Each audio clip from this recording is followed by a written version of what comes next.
bukanlah Al-Kautsar, ini adalah Al-Azhar, dan saya harus punya istilahnya cara tersendiri gimana caranya orang Muncar ini percaya, ya, masyarakat ini percaya.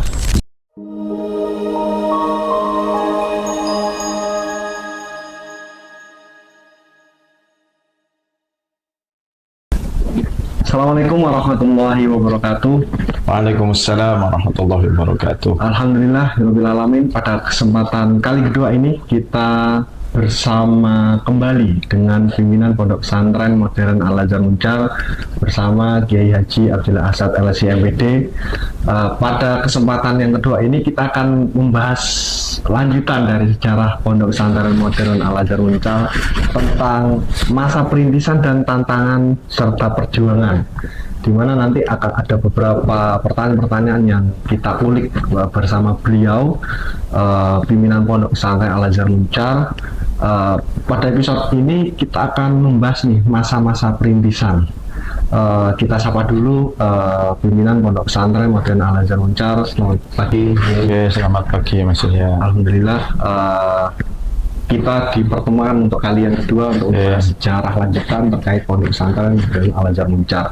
Pada kesempatan ini untuk mengawali ketika kali pertama dibangun Pondok Pesantren Modern Al-Azhar Muncar, itu kondisi pondok itu seperti apa ya? Mungkin dari fasilitas awal, dari santri pertama dan lain sebagainya.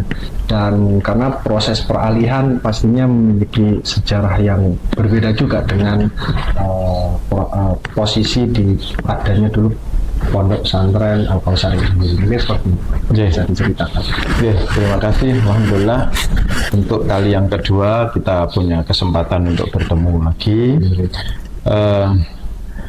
Untuk cerita awal ya, jadi setelah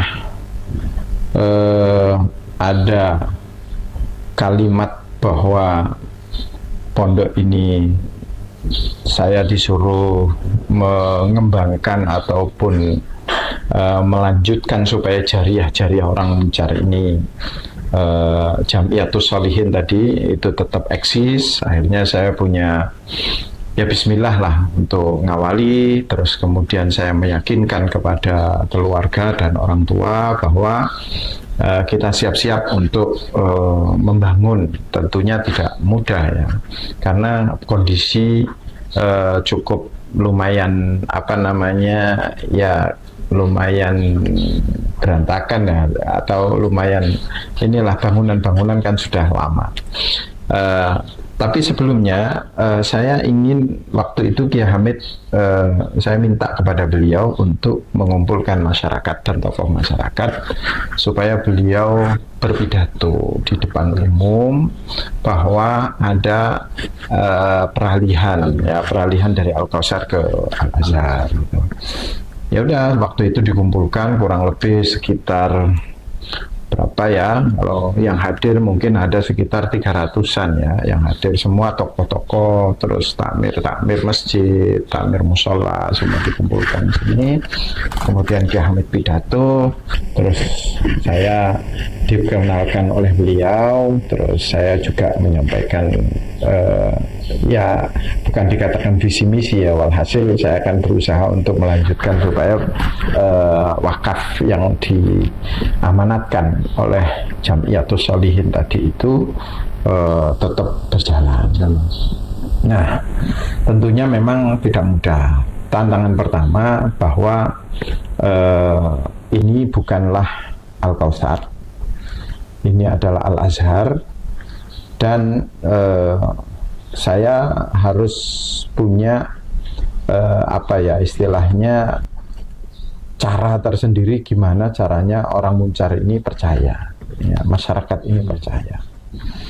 Strategi yang saya lakukan tadi itu pertama lewat plang-plang saya pasang itu untuk bahwa Al-Kautsar sudah pindah. Yang kedua, kebetulan karena Bapak Haji Hadis itu sebagai tokoh masyarakat dan ketua MWC ya, Bapak menjadwalkan saya khutbah ke beberapa masjid.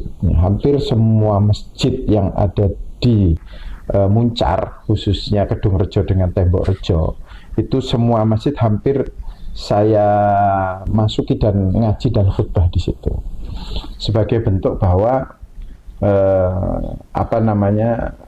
saya mengenalkan diri. Nah, itu yang pertama. Yang kedua, ini yang lumayan berat ini, waktu pendirian pertama. Jadi lembaga Al-Kautsar dulu kan ada SMP dengan SMA, ya. SMP dengan SMA dengan yayasan namanya Al-Kautsar, ya, SMP dan SMA Al-Kautsar. Yayasannya adalah Al-Kautsar. Itu izin operasionalnya sudah jalan, terus pendidikannya juga jalan ini, dan oleh Ki Hamid kami dipersilahkan untuk membuat sendiri. Artinya lembaga itu izinnya jangan digunakan. Saya disuruh bikin sendiri. Nah, habis itu lembaga yang pertama saya bikin adalah Madrasah Aliyah, ya. Madrasah Aliyah unggulan, ya.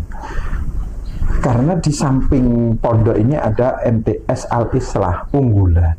Nah, jadi kalau kalimat unggulan ini sebenarnya saya ikut-ikutan aja.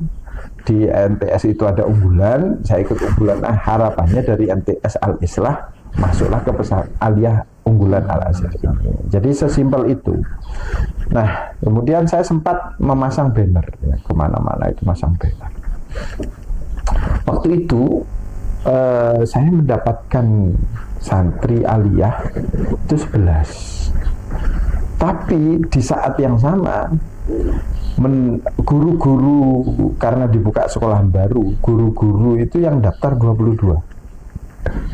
Jadi banyak gurunya daripada ini. Nah, saya tidak tahu kalau ada konsep sertifikasi itu kan jamnya kan harus banyak, gitu. Akhirnya banyak guru-guru itu daftar ke sini, termasuk guru-guru saya dulu waktu di MTS. Banyak daftar ke sini. Nah, semua guru itu tidak ada yang saya tolak. Kenapa? Ya karena saya senengnya apa? Alhamdulillah mereka ikut membantu. Nah, jadi begitu. Ternyata saya baru tahu kalau setelah mereka mengajar, ini ternyata mereka itu dalam posisi nyari jam, gitu loh. Nah, saya kesusahan itu karena setiap membuat jadwal itu nunggu sekolah induknya, sekolah awalnya itu gimana jamnya di sana. Nanti kalau di sana hari Senin, ya di sini tidak boleh hari Senin, gitu loh. Nah, terus begitu sampai beberapa tahun begitu, gitu. Itu ya akhirnya banyak yang kosong. Sekolahnya itu banyak yang kosong. Kebetulan waktu itu kepala sekolahnya saya. Nah, saya belum pernah menjadi kepala sekolah, belum pernah menjadi guru. Setelah dari Kairo, ya udah, bismillah aja. Nah, itu angkatan pertama 11, terus angkatan kedua itu 6 atau 7 gitu ya. Nah, itu untuk Aliyah. Terus karena di samping ini ada MTS Al-Islah. Nah, dulu itu Ustadz Dawamul Khairi sebagai kepala sekolah MTS, dan dulu beliau adalah guru Al-Kautsar, itu menampung anak-anak Al-Islah itu ditampung di dalamnya beliau itu, kalau nggak salah ada 6 orang gitu loh. Akhirnya disuruh pindah ke sini, ya, dan kita minta dulu, gimana Pak Ustadz kalau disuruh nginep di pondok aja? Oh ya udah, enggak apa-apa. Jadi ada 11 santri Aliyah, ya. Terus kemudian ada 6 tambahan dari Al-Islah, itu ada yang kelas 2, sudah ada yang kelas 3. Habis itu kita dapat murid-murid yang dari MTS Al-Islah tapi mondok di sini. Pokoknya kalau tidak salah total itu ada 22-an lah. Ya, 22 apa 23 gitu. Jumlah persisnya saya lupa gitu loh. Nah, itulah yang kita kelola, dan ya kita telateni dengan Ustadz Muhson, kita telateni betul ya semampu kita, akhirnya ya kita nyari-nyari model-model itu. Nah, itu menurut saya masa-masa yang sempat bingung kita ya. Nah, terus kalau kondisi bangunan banyak kan bangun dari 91 ke 2010 ya, itu apa namanya, banyak bangunan-bangunan yang rusak, terus kemudian kondisi musola itu eh, banyak yang bocornya terlaluan, terus asrama guru-guru ini masya Allah itu tidak ada payonnya, terus kalau kita tidur itu kadang tiba-tiba itu ada apa namanya, kelabang, ada apa ya, kolojengking itu kadang, ada ular kadang, jadi kami itu tidak aman ya.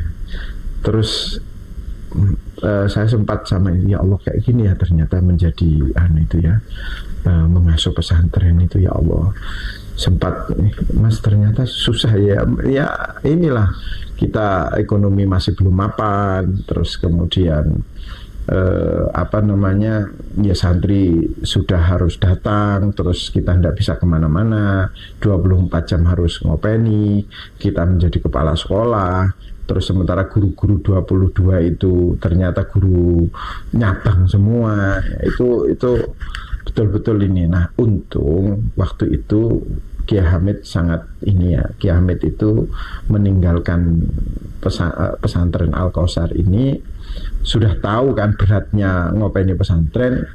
Waktu itu beliau bilang begini ke saya, As'ad, sampean tak bantu 3 santri. Maksudnya Kiai, sampean kalau punya pesantren, sampean ini apa, SPP-nya itu sampean sebutkan berapa gitu loh. Jangan tidak disebutkan, harus ada nominal. Sampean buka berapa? Habis itu saya diskusi dengan Bapak Ajadis, per bulan waktu itu kalau nggak salah 300 atau 350 ya, saya lupa, antara 300-350 itu. Ya sudah, kalau 350 berarti nanti saya setiap bulan nyumbang 3 santri. Gitu kan. 1.050.000 waktu itu. Jadi nyumbang 3 santri. Oke Kiai. Nah, berarti setiap bulan nanti sampai datang ke sini ke Al-Kausar, ngambil uang itu untuk biaya ini. Nah, itu berjalan hampir 3 tahun. Nah, dari situlah saya banyak mendapatkan ilmu dari beliau itu, bagaimana cara strategi mencari santri, terus kemudian ngopeni pesantren, menggaji guru dan segala macam. Jadi setiap bulan saya datang ke sana, ngambil uang itu, terus kemudian diskusi pengelolaan keuangan, terus kemudian bagaimana. Nah, itu yang saya sangat ini ya kepada beliau itu. Artinya banyak ilmu dari beliau itu, meskipun saya tidak menjadi murid di Al-Kausar, tidak mondok di Al-Kausar, tapi saya mendapatkan prioritas untuk bertanya yang kadang santri tidak berani bertanya, dan saya bertanya langsung kepada Kiai Hamid. Bahkan almarhum Kiai Hamid itu sering mengatakan, saya itu punya anak didik 2, satu ponakan dari Berasan punya pesantren di Jember dan berhasil, yang kedua kamu, dianggap bahwa berhasil. Lewat kacamata beliau dia berhasil. Akhirnya di tahun kedua kita membangun SMP. Kenapa SMP? Karena di samping sudah ada MTS. Nah, habis itu kita ngobrol dengan pihak MTS bahwa kalau SMP ini wajib mondok, kalau MTS monggo untuk masyarakat gitu. Kalau untuk kalangan sekitar yang tidak mondok gitu. Akhirnya segmennya berbeda. Terus guru-gurunya kita saling barter. Guru MTS ngajar di Aliyah sini, guru Aliyah juga kadang ngajar di MTS. Jadi seperti itu berjalan sampai ya beberapa tahun ya, berjalan sampai beberapa tahun, terus nambah ya, alhamdulillah sampai hari ini ya posisi pesantren. Terus kemudian apa namanya, fasilitas, terus santri pertama itu, jadi pondok waktu itu masih masih banyak. Karena mulai awal sudah Kiai Hamid itu sudah mau meninggalkan pesantren ini, akhirnya beliau perhatiannya lebih banyak ke Al-Kausar Putri. Jadi Al-Kausar Putra lebih banyak jarang diendangi lah. Akhirnya ya tentunya kalau pesantren tidak diindangi kiainya, terus rumput-rumput tumbuh tinggi, terus banyak kamar-kamar yang tidak terhuni, terus banyak kamar-kamar kosong, terus kamar mandi banyak yang rusak, terus musola bocor semua, pagar-pagar itu banyak yang runtuh. Nah, habis itu saya ingat waktu itu pulang dari Mesir itu saya membawa uang 85 juta waktu itu. Itu seminggu habis untuk ikut bangun. Setelah itu saya ngomong ke orang tua, Pak, ini harus dibantu ini pembangunannya. Akhirnya sawah-sawah orang tua itu semua digadaikan beberapa tahun untuk membangun pesantren ini. Nah, saking senangnya ya mungkin orang tua itu waktu itu sering wirawiri dari Parijata ke sini sampai akhirnya beliau sakit itu, terus kemudian stroke ya, kemudian ya di 2016 ya, kalau nggak salah, ini berdiri kan 2010 ya, itu beliau wafat. Nah, jadi cerita awalnya seperti itulah. Menarik ya, menyentuh gitu, dari perjalanan dari 2010 sampai wafatnya abahnya Yai juga perjalanan begitu panjang.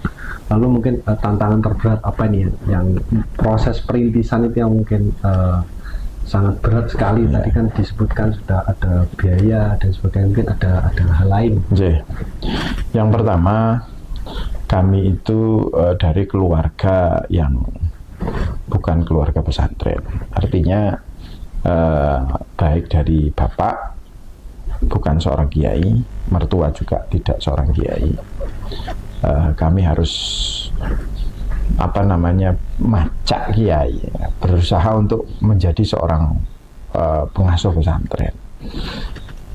Migrasi atau perpindahan itu lumayan berat, karena kita harus betul-betul memantaskan sebagai seorang pengasuh pesantren, karena kita harus menjadi role model bagi santri ya, harus menjadi contoh ya, bagi santri ya, baik dari ketaatan maupun dari keilmuan ya, itu lumayan berat ya, karena memang kita tidak disiapkan.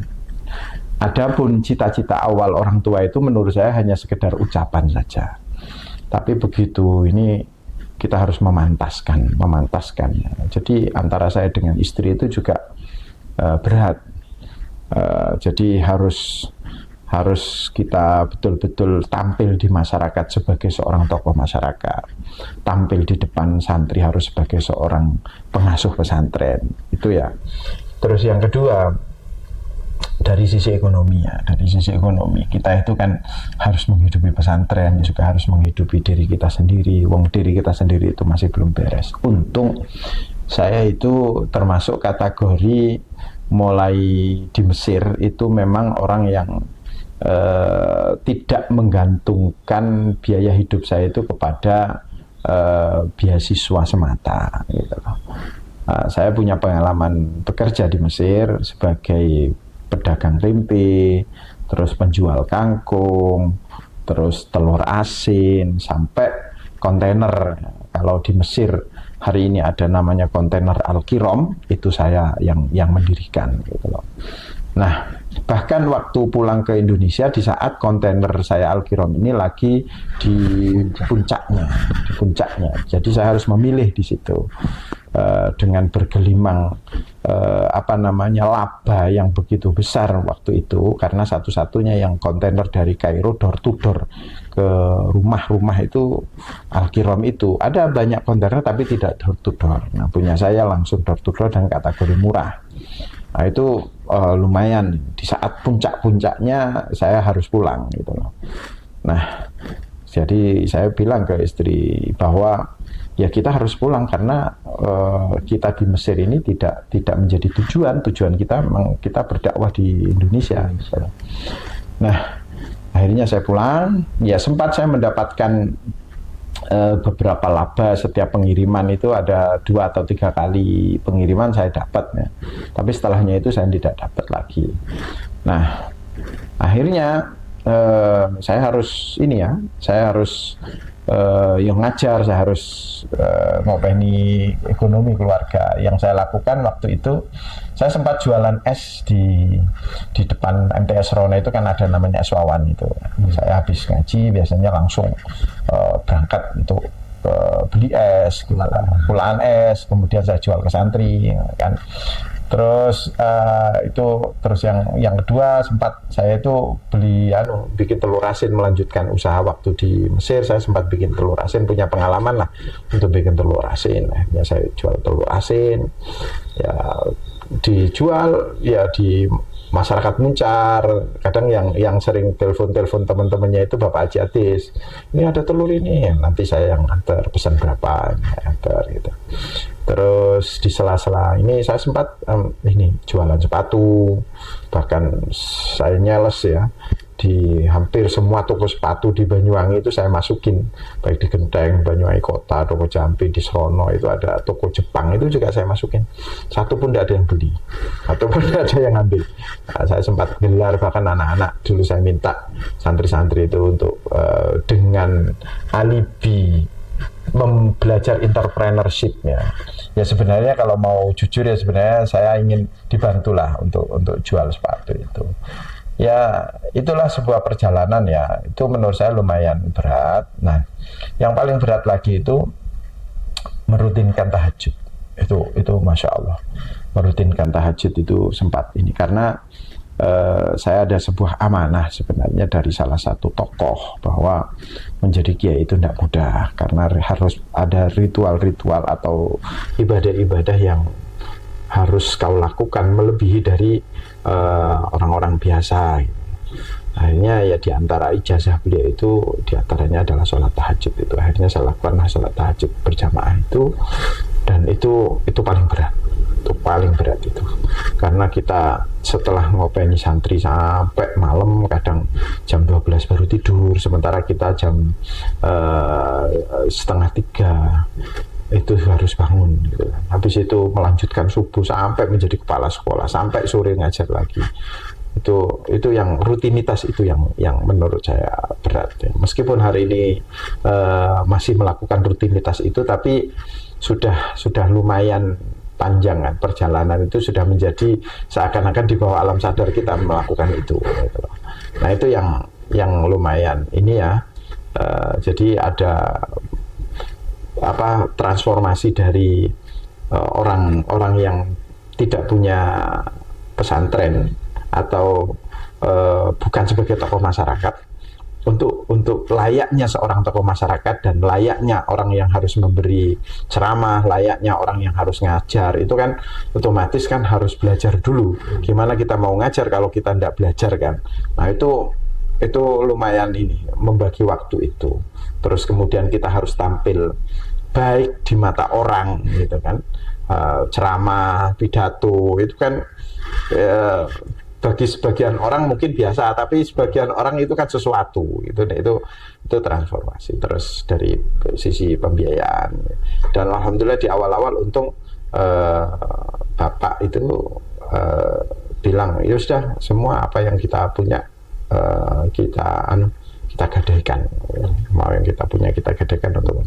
Nah setelah Bapak ini wafat, nah setelah itu sangat berperan sekali ya, memang sudah dari awal ya berperan adalah Bapak Haji Atis. Bapak Haji Atis ini Masya Allah, beliau karena memang temannya banyak di Mesir, di Muncar, beliau ada sebagai tokoh masyarakat, mudah sekali untuk mencari dana. Jadi pendanaan itu lebih banyak usaha dari Bapak Haji Atis. Kurang lebih begitu misalnya. Siap. Terkait perjuangan yang sangat membekas dan fase seperti apa Pondok Pesantren Modern Al-Azhar Muncar ini mengalami pertumbuhan yang sangat signifikan. Ya, pertama kita di awal-awal belum ada santri itu ya, itu tatkala masuk ke gedung ini kan tidak ada orang, artinya nggak ada penghuni di hampir 1 hektar di dalam ini kan, pintunya satu, tidak ada penghuni. Begitu masuk tidak ada orang, itu yang mau masuk itu ini ya, kalau bahasa kita itu ragu-ragu lah, takut di dalam ada orang, terus kemudian ada orang sembunyi, terus kadang kita tidur itu ya sekian besar, kita tidur sendirian dan tidak apa namanya, tidak jarang bahwa kadang ada anjing masuk, kadang bahkan sering saya mendapatkan kadang kalau waktu sepi itu tidak tahu ada monyet, kadang tidak tahu monyetnya dari mana. Saya beberapa kali itu kalau pas tidak ada anak, pas liburan dulu itu sering ada monyet lewat, kadang di depan musola itu, ini monyet kok di sini ya. Nah itu terus yang paling saya takuti itu ya ular itu kadang, karena saya trauma ya dulu ini sering ada di rumah, kadang ada ular tiba-tiba terus jatuh gitu karena mungkin ini kalau jengking itu kadang, karena memang tidak lama tidak ditempati ya, mungkin lokasi mungkin ya dari dulu ada santri, cuman kan karena lokasinya banyak yang tidak ditempati. Itu di awal-awal. Kalau memang perubahan di ini mulai kita mencari model itu, saya jujur aja terinspirasi dari Hanifida. Dulu sempat kita mencari pola gimana caranya mencari pesantren yang diminati ya. Nah waktu itu sempat Ustazah Dewi itu menonton Kick Andy, ada menghafal Quran abad 21 sesuai dengan file komputer gitu, cepat hafal mudah lupa, cepat hafal susah lupa. Nah itu motonya, akhirnya saya tertarik. Nah, terus kemudian ada pelatihan terdekat di Probolinggo, waktu itu saya ikut. Nah setelah pulang langsung saya praktekkan ke santri, dan setelah itu saya sering pidato, kadang ada undangan Isra Mi'raj, undangan Maulid, itu saya membawa proyektor sambil menampilkan santri. Nah di situ mulai orang, ini kok ada menghafal kok begini.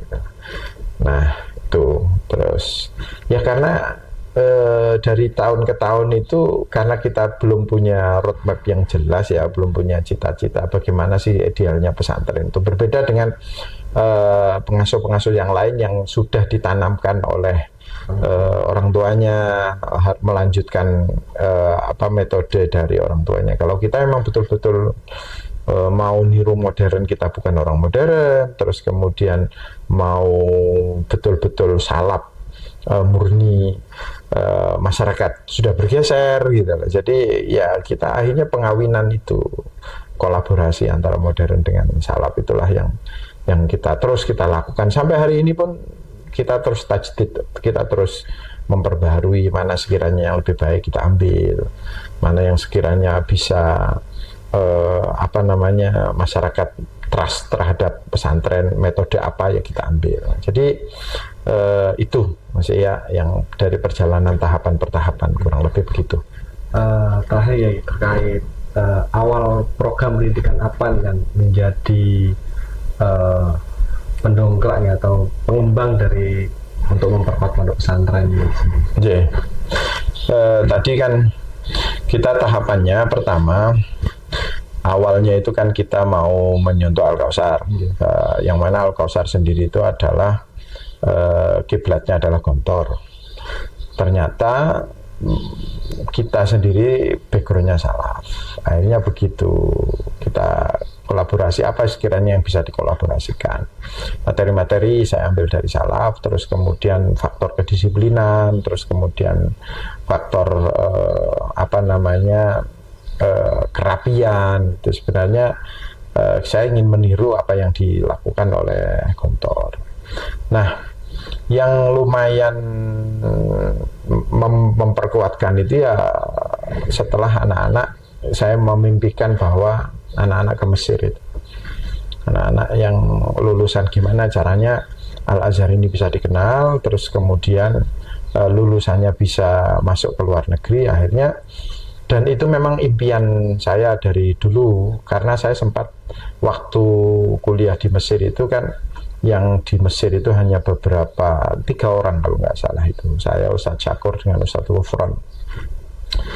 Nah setelah saya periode 2007-2008 itu sudah mulai banyak anak di Mesir itu, kalau nggak salah ada 16. Tapi mereka tidak ada yang berangkat dari pendidikan Banyuwangi. Ada anak Banyuwangi yang di Mesir kurang lebih 16. Mereka itu ada yang dari Gontor, ada yang dari Al-Amin, ada yang dari Asidikia Jakarta. Yang murni dari Banyuwangi itu tidak ada. Nah akhirnya waktu itu, kayaknya ini peluang. Saya harus bisa mengantarkan memang pendidikan yang dari Banyuwangi bisa ke Mesir. Nah akhirnya ya alhamdulillah santri kita sekarang yang ada di Mesir itu kurang lebih sekitar ada belasan ya, hampir 20-an. Terus ekstafet ya, mulai angkatan pertama ya, istri sampai Mbak Irfa itu, terus kemudian seterusnya sampai sekarang ini alhamdulillah tidak pernah putus ya, ini lumayan menguatkan ya, lumayan menguatkan. Terus yang kedua, karena basic kita adalah Al-Quran Ustaz Dewi, nah kita juga menguatkan untuk tahfidzul Quran. Kita menggunakan metode qiraati, terus kemudian dilanjutkan dengan PT-PT, itu kita kuatkan juga. Nah, adapun pendidikan SMP dengan Alia, saya juga beruntung ada yang SMP nginduknya ke dinas, terus kemudian Alia menginduknya ke Kemenak. Ya ini saya juga mensyukuri itu gitu loh. Kenapa? Karena menurut saya ijazah aliyah itu lebih fleksibel ya, lebih fleksibel. Dia bisa ke UIN juga bisa, ke Mesir juga bisa, ke Barat pun sebenarnya juga bisa. Nah maka saya mulai hari ini setelah kita sudah ada beberapa anak yang ada beberapa alumni yang udah di Mesir, saya ingin tidak hanya ke Mesir saja. Saya ingin, meskipun kita ada yang di Tunis, ada juga yang ada di Cina, tapi saya kepingin lebih dari itu. Ada mungkin ke Turki, mungkin ke Australia, karena mungkin ini pengaruh waktu saya di Mesir ya. Waktu saya di Mesir, banyak teman-teman saya dari Mesir itu ada yang melanjutkan ke Inggris, ada yang melanjutkan ke Jerman, ada yang melanjutkan ke Australia gitu loh. Kayaknya menarik ini kalau kita siapkan memang dari awal. Makanya saya kepingin alumni Al-Azhar itu tidak hanya di dalam negeri, meskipun alhamdulillah dari tahun ke tahun yang masuk ke PTN itu sudah semakin banyak, yang kuliah juga semakin banyak, bahkan bukan hanya di kampus-kampus yang agama, tetapi juga kampus di umum kayak UNED Stubber kan. Terus kemudian di luar negeri juga ada. Nah, ini yang saya harapkan begitu. Jadi capaiannya itu bukan hanya di ini, harus ke menyeluruh baik di dalam negeri maupun di luar negeri. Kurang lebih begitu Mas ya. Terima kasih Yai atas waktunya di sesi yang kedua ini. Dari kisah perjalanan tadi saya belajar terkait kesabaran, kegigihan, dan bagaimana kita terus untuk bergerak dan melakukan terobosan-terobosan terbaru untuk pengembangan dunia pendidikan.